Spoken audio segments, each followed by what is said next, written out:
محمدا رسول الله. كبروا يا اخوان. هو هذا الاخ الكريم له ما لنا وعليه ما علينا. الان هو مسلم، يجوز له الزواج بالمسلمه ويجوز له كل الاوامر اللي كتطبق علينا فهي عليه كذلك. نسأل الله سبحانه وتعالى أن يوفقه وأن يهديه وأن ينصره وأن يثبت حسن الخاتمة وأن يرزقه حسن الخاتمة. نسأل الله تعالى أن يجعل فيه البركة وأن يثبته. ونحن ما عندنا معه علاقة لا أي شيء ولكن حبا في الله سبحانه وتعالى.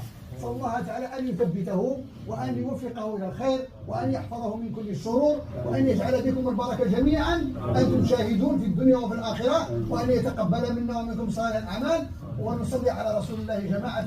اللهم صل على محمد وعلى آل محمد كما صليت على إبراهيم وعلى آل